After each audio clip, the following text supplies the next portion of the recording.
Okay, so we left off watching this video. So I'll continue to progress down the site. This here are the class activities that we were actually doing in class. So one thing you'll notice is that I'll actually include the actual teacher lesson plan, just like as the teacher wrote it, in a lot of the activities we do, mainly so that you can see what we're doing and also have access to it whenever you want. If you missed the day of school, you can look directly in this lesson plan and see what we did. You can use it as an opportunity to catch up. You can use it as an opportunity to look forward, or you can also use it to make up work that you might have missed on a certain day.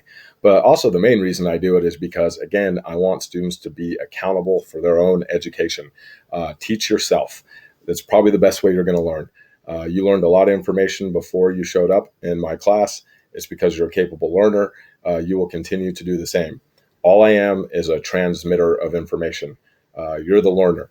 So I include actual lesson plans so that if students want to use these lesson plans, a step-by-step outline to teach themselves or reteach themselves after we do it in class, it's available for that. Say we were moving a little too quickly in class, say it was too loud and you had a hard time paying attention or focusing, you might want to reteach yourself the same information.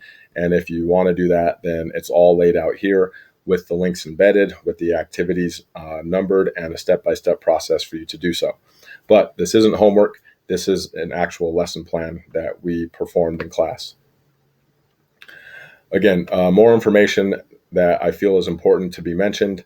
I also included the source here in case you want to read more about this organization, where I got the information from. I've used text to kind of just break up pictures and videos. So again, you don't have to take notes on every single thing. I'm not going to test you on it, but I do think it's important information. Okay, so this video we watched in class, but I did reiterate and was very clear that you will need to watch this on your own and take notes. One of the objectives, as you can see in this unit, is to be able to define injustice and to be able to describe injustice in depth. This video, this one right here, contains the dictionary definition and the definitions that we will be using to define injustice as we move forward. So if you want to meet the objective of being able to define injustice, you have to find the definition in this video. 2 or 3 minute video, watch it, take notes. It does move a little quickly, so pause it, rewind it, watch it again if you need to.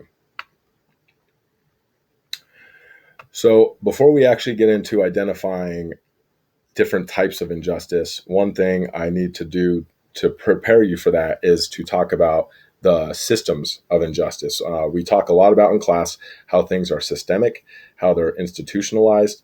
We didn't just all wake up one day and decide to have racism. It's something that's been around for a long time. It's something that's been created by society. It's actually a construct. So in order for us to understand these injustices like racism, like gender bias, like ableism, we need to understand the systems that put them in place. And we also need to understand why these systems are there. Obviously, somebody created it, or a group of people, or a government. They did it because there's some sort of benefit from it. Unfortunately, when we're talking about justice and injustice, there's always a benefactor, somebody who benefits from the injustice, and then somebody who's exploited. And those are the two questions that we will need to continuously need to answer as we move through our texts and as we discuss in class. Huge, huge questions. Who benefits and who's exploited? So as far as watching these videos are concerned, I demonstrated this a little bit in class, but I just want to make sure I have enough time here. Oh, I can't see. But I just want to make sure that you know what we're doing. Each one of these is its own video, and I have included instructions in each video. And you are to follow these instructions. You'll see the instructions here, but when you click on the video, it'll take you to a new website called Biolog, and you will have to create an account for this. You can just log in with your Google ID. Do not type in a username and a password. since our school does not accept outside emails from certain hosts, you will not get the verification email. It is much simpler, since we will be using a lot of different types of technology, softwares, and applications, to always log in with your Google account. Just log in with your Google account. Don't try to create your own account or register with a username and password. So, as you can see, my computer is moving fairly slow, but it takes me to the Vilog. I'm here. Now I need to log in. And I will go ahead and do that when it allows me to do so.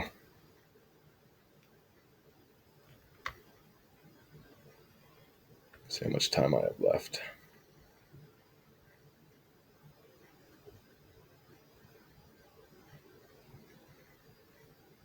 Okay, so I got about 5 minutes. So I'm going to do the exact opposite of what I just told you to do, and actually log in with my username and my password. And that's because I have a regular PC. I logged into this a long time ago, so that's just the way it is. But I strongly suggest to you that when you go to sign up,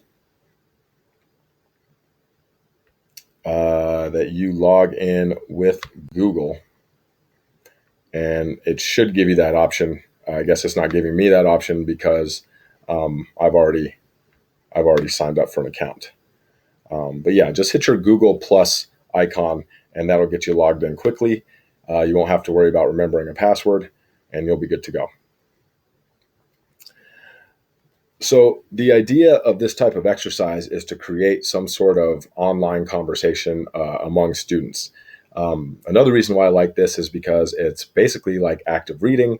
However, it's actively watching a video instead. So over here, I made a statement. This is the piece that connects all injustices with all the institutions and systems that create and perpetuate global injustice. So this is kind of where it all starts when we start talking about class and the division of class. And I have 3 goals here.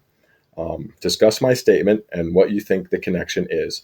So just post anything that you might think where there may be a connection between what I said up here and what is mentioned in the video. Describe your understanding of class consciousness and false consciousness. So in this video, the teacher will give 2 concepts and definitions of them. I'm asking you to explain how you understand them. And then 3 is I ask you to respond to at least one other classmate's response. So if Johnny says, well, I think class consciousness is this, and I think that false consciousness is this, you can say, oh, hi, Johnny, that's very interesting, but I actually got this out of it, and this is what I think class consciousness is, and this is what I think false consciousness is. And if you do that, you've made a substantial response. I have to reiterate, I agree, cool, that sounds awesome. Things like that are not substantial responses. You actually have to make a thoughtful response to your classmate in order for it to count. And those requirements are in the rubrics for online forum discussion. Same thing with your original post.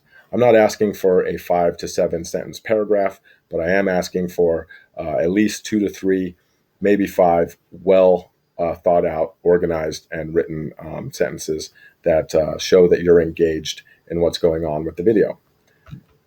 So if I'm to play the video, let's draw some factories. It'll start to play. And next to them, let's draw if I want to see it in full screen. So what I'm drawing here is something called the means of production. I can do that. These are facilities and resources by which we can produce goods. Now, when we think... Now, if I were to make a post, I would just go ahead and tap here in the post box and test. You can see over here, I made a post earlier in class. Then I hit post, and I'm good. There's my response. Now I notice here, looks like a student might have made a post, and here I can hit the little red arrow, which then will allow me to make a response. However, the student did not put their name. I think I know who it is.